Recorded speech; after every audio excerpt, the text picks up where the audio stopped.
Back when I was a very young man, before I actually had a real interest in performing, I had a day job as a clerk in a convenience market. And every time one of those customers came into the convenience market and walked back to the refrigerator where the prepackaged sandwiches were kept, I tried to look at that person and figure out what kind of sandwich he or she was going to take before it was taken. Now, it's easy for some folks. I mean, you see a guy walking in wearing a hard hat, tool belt, pack of Marlboros rolled up in his shirt sleeve. Right away, you know he's going for the Texas barbecue beef. However, if a guy walks in with khaki shorts, Birkenstock sandals, wire-rimmed glasses, it's probably going to be the veggie special. Okay? Now, I know that's generalizing, but I got to be pretty good at it. And as a matter of fact, I brought along a sandwich tonight. And hopefully, I'll be able to pick out the person who most closely matches this sandwich. Let's see. No, I don't think so. No. No. Ah, this gentleman sitting right here, sir. Favor me again with your name? Don. Don, if you were to walk into a convenience market to buy a prepackaged sandwich and you were offered the choice of roast beef, veggie, tuna, salad, or ham, which of those would you choose? Roast beef. Yes! I'm on a roll. Let's go a little further. If you could have, that was roast beef, he said, by the way, for the benefit of those who are out of range. You know, that roast beef sandwich has to come on bread. It could come on white, wheat, rye, sourdough. Of those possibilities, which would you want your roast beef sandwich to be on? Sourdough. 2 for 2, I love it. Any lettuce or tomato? Which? Both lettuce and tomato. How about, what else can we put? Cheese. American, Swiss, cheddar? Cheddar cheese. Oh, I love it. Now you may think that this is going a bit far. But if you don't mind, Don, would you wind your way around here and join us up on stage? Because what this gentleman selected was a roast beef sandwich. He said that he would prefer it on sourdough bread. Also, he wanted lettuce and tomato. And what kind of cheese was that? You wanted cheddar cheese. Okay. And in addition to that, oh, how you doing? Good. Enjoying yourself so far? So far. Yeah, we'll fix that.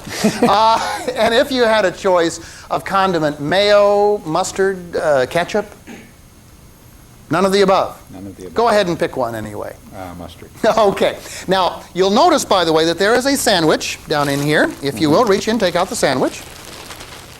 And tell everyone what kind of sandwich it is. Roast beef on sourdough with lettuce and tomato and cheddar. Very good. And by the way, reach down inside further.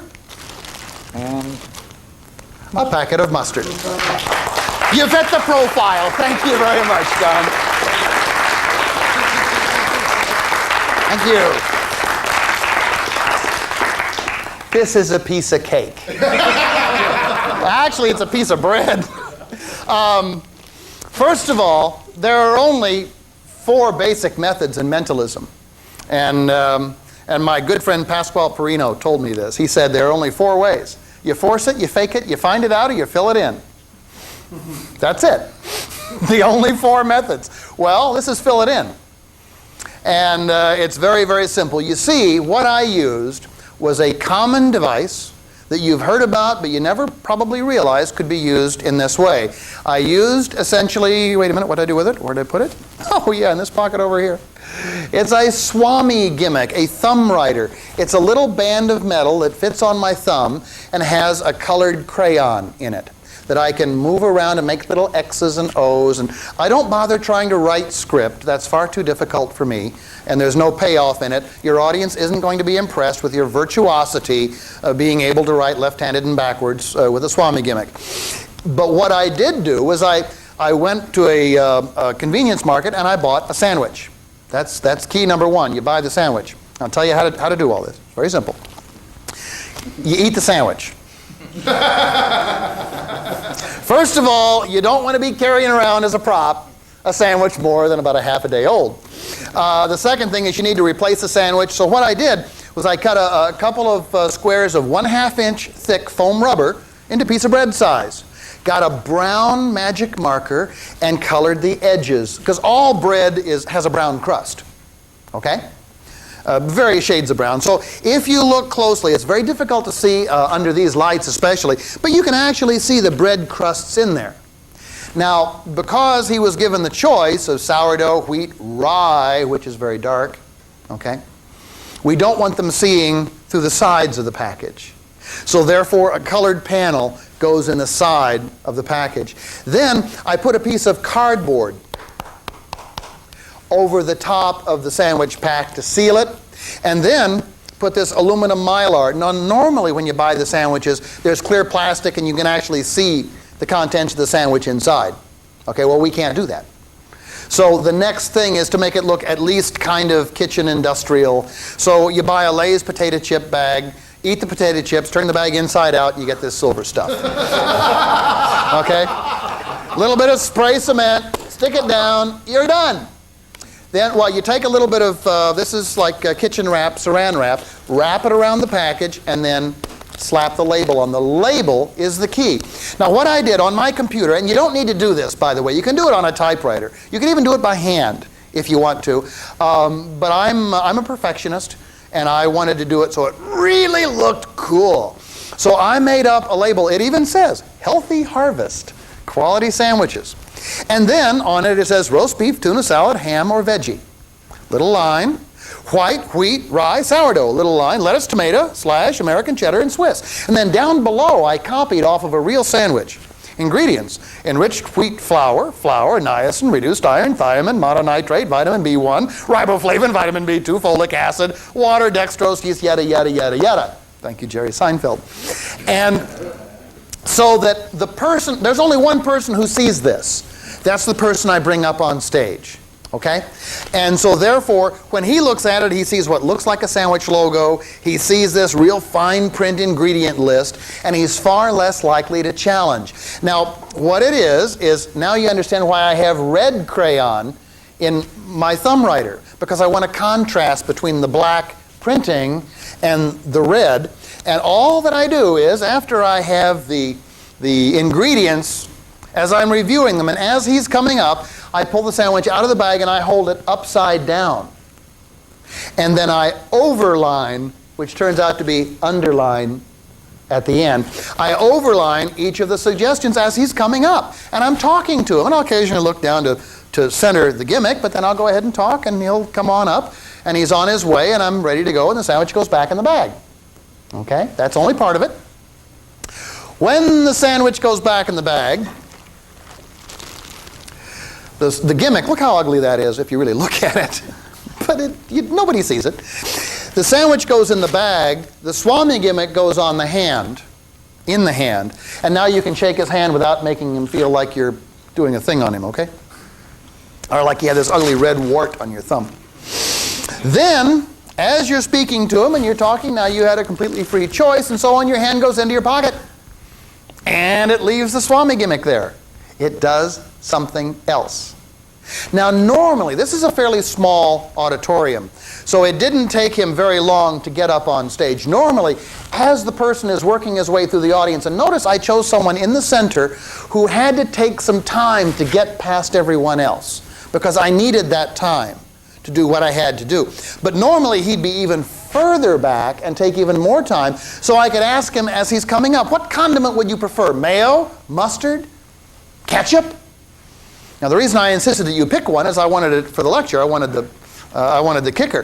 But what I have in my pocket, I got your mayo here, I got your mustard here, I got your ketchup. I've got all of them in these little packs, and they're essentially indexed in my pocket.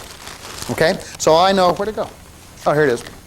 So I always have it mayo, mustard, ketchup, in that order in my pocket. So when it comes time, and I'm talking to him, and but go ahead, pick one. He says, oh, okay, mustard. So out comes the mustard, right here, up against the bag. Here, reach inside, take out what you find. He takes out the sandwich, and the mustard drops down in. Okay? And I just tell him, what kind of a sandwich is it? I don't say, read what's written there. What kind of a sandwich? And he's going to look at it, and he's going to say, and by the way, you'll find this in some of your smaller towns. This is how they do it. They have a universal label. Just check off what's inside. So there's absolutely nothing untoward with that at all. And then, by the way, there's one more item. Reach inside your condiment. It's mustard. Now, this is a kind of a throw-off because it's a natural... Hope they didn't make too much noise here. That's a natural tendency on the part of people. When they're presented with two problems that appear to be similar, they'll try to find a unified solution. Okay? Occam's razor, I think it's called. Well, having something physical as well as something written kind of scotches that. It makes it almost impossible for someone to totally backtrack on you. Okay? And it really adds a nice kick to the end. Now, the reason, by the way, that we put the saran wrap on here is simple. When you're ready to do the trick again, you just peel off the plastic wrap. Yeah, easier said, like that. Wrap it with new plastic wrap, slap on another label, and you're done. Okay? Now, by the way, those of you who are attending the lecture here in person will have the opportunity in the lecture notes to get the small little label. There's a camera-ready image of the label that you can photocopy onto your own label stock if you like. Or, if you wish, you can visit my worldwide website and download the graphic as well. Even those watching the tape can do the same thing. At the end of the tape, we'll roll and show you what the website URL, Universal Resource Locator, is. Okay? Are there any questions on this? Yes, sir? Preference on swamis, do you have? Yes, I do, as a matter of fact. I use a band-type swami. That is, one that wraps all the way around the thumb, including up and over the top of my thumb. It's very, very secure. Also, for stage use, I always use a Listo-lead grease pencil type of marker. It's broader, it's brighter, it's easier to work with because it won't slip, and it's nice and easy to read or to see, and that's important. And by the way, oh, the label's gone. The ingredients are printed in nice large type in bold type as well.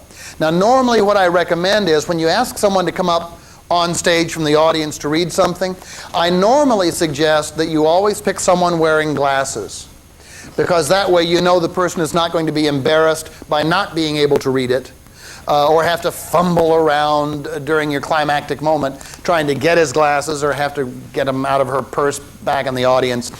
So I almost always pick someone wearing glasses. This time I didn't, and I got away with it.